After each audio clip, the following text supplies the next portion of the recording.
Ja. Vi kender jo den halve appelsinformel, som er en halv gange a gange b gange sinus til vinkel c. Så kender vi den grundlæggende form for areal. Det er en halv gange grundlinje gange højde. Så laver vi så en trekant. Sådan. Kalder den for A, B, C. Så den her kommer til at lille A, lille B og lille C. Så tegner vi så højden for vinkelspidsen fra A, som vi kalder for lille h. Og så to trekanter, og så kan vi så sige, det er sådan en retvinklet trekant. Så tager vi så udgangspunkt i den her. Vi har den her trekant, som er retvinklet. Så ved vi så, at sinus til C er lige med modstående divideret med hypotenusen. Og modstående det er så H i det her tilfælde, og hypotenusen det er så B. Så det kommer til at hedde H divideret med B. Så vil vi gerne isolere H, og det gør vi ved at gange B på begge sider. Det kommer til at se sådan her ud. H er lige med sinus C gange B.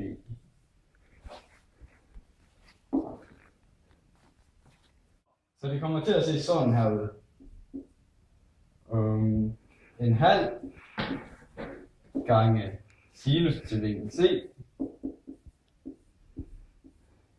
gange B, og så kender vi så grundlinjen, som er A. Så kan vi så sætte det i en anden rækkefølge, så det kommer til at se sådan her ud. En halv gange A gange B gange sinus til vinkel C. Så ligner den lige præcis, som den gjorde i starten. Og dermed har vi så bevist den halve appelsinform for en spidsvinklet trekant. Ja, vi skal bevise en kosinusrelation for en spidsvinklet trekant, og den har vi tegnet her i form af trekant A, B, C. Her har vi så også indsat en højde H her, så vi får to retvinklede trekanter, og dermed får vi så også to nye sider. Den ene her, stykket der hedder x, og det er modsat stykke herover der hedder a minus x. Til at starte med, der skal vi lige have defineret Pythagoras på de to trekanter, og vi starter med trekanten der hedder a, b, c, hvor Pythagoras må hedde hypotenusen b i anden lige med vores side hernede, der hedder x i anden, plus vores højde h i anden. Og den form her har vi lige tænkt os at skrive lidt om. Vi vil isolere h, så vi kommer til at få h lige med b i anden minus x i anden. Det samme gør vi så for den anden trekant, der hedder a, b, d. D, det er altså den vinkel, der kommer til at ligge hernede. Der kommer vi vi skal lige have trekanten først. A, B, D. Der så kommer til at hedde vores hypotenuse C i anden lige med vores side hernede.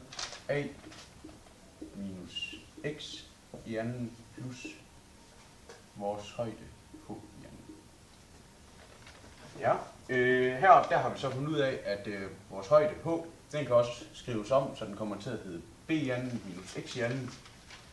Og når vi ved det, så vil vi prøve at sætte de to ligninger, de to Pythagoras ligninger, sammen i en ligning.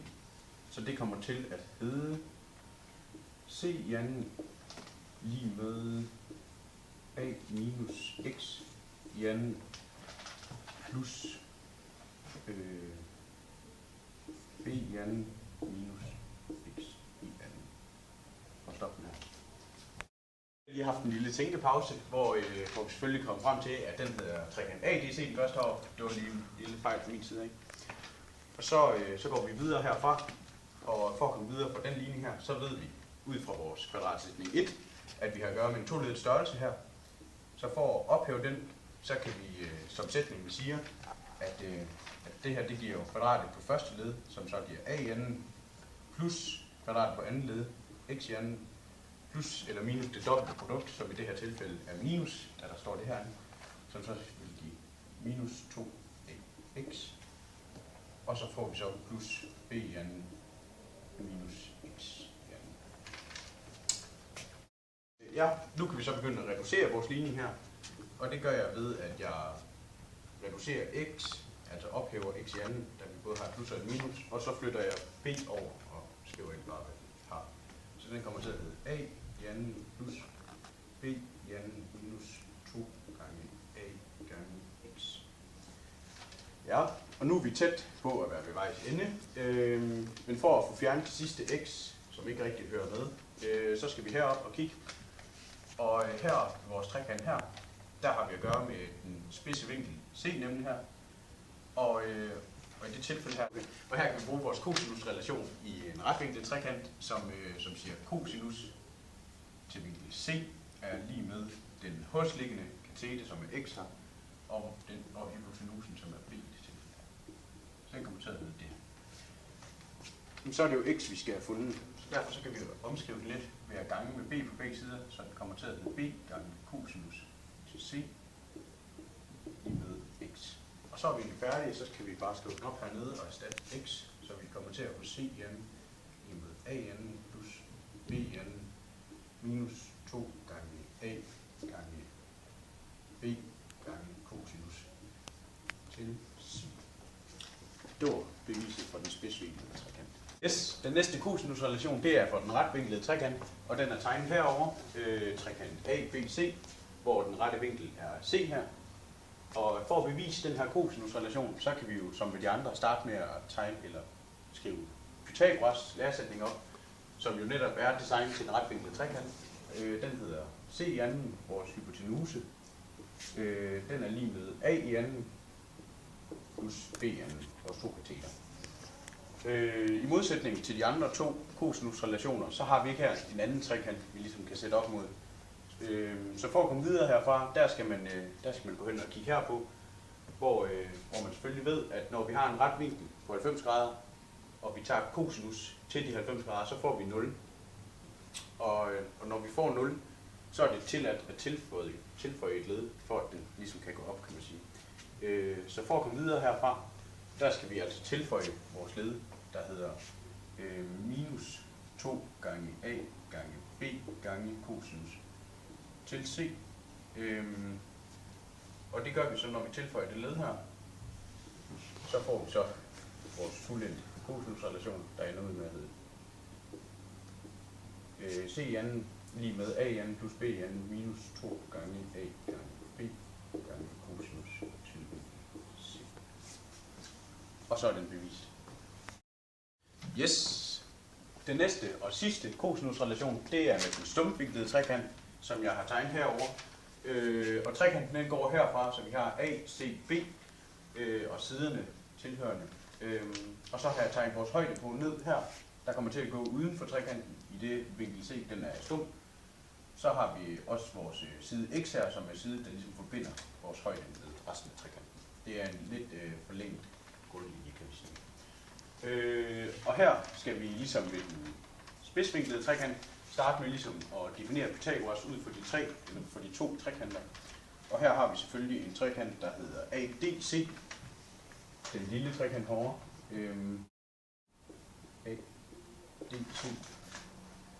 Der hedder B i anden, vores hypotenuse, er lige med H i anden plus x i anden, det lille stykke. Og det ligner også meget formen, som det er den samme form, vi havde som ved en spidsvinkel, og derfor så kan vi igen isolere h i vores form, så vi kommer frem til, at h i anden er lige med b i anden minus x i anden. Ja, og den anden trekant, vi har at gøre med, det er den store trekant her, der hedder ADB. Så den kan vi også gå op her. ADB. Og her der er det jo gældende, at vi har vores store hypotenuse, der hedder C i anden, som er lige med H i anden, vores højde. Plus. Og så er det så det stykke her, som kommer til at hedde A af stykket her, plus x. Okay? Så hele det stykke her hedder a plus x. Og det skal vi selvfølgelig også have anden på.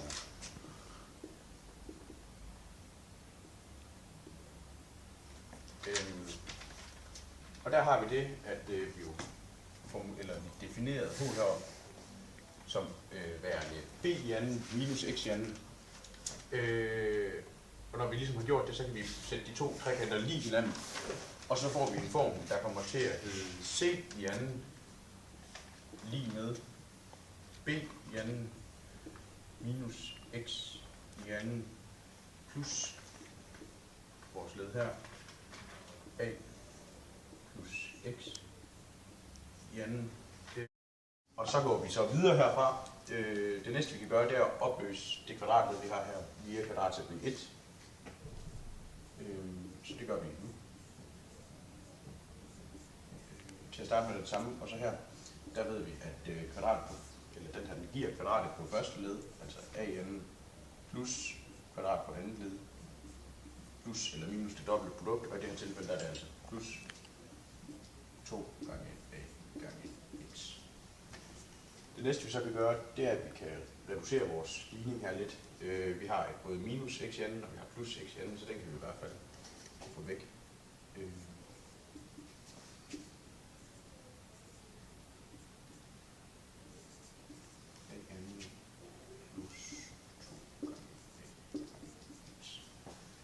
Det næste, eller det sidste, vi mangler, det er at få ophævet vores led x. Og det gør vi her ud fra en kosinusrelation, der siger, at kosinus til en vinkel, det er lige med hosliggende divideret med hypotenusen.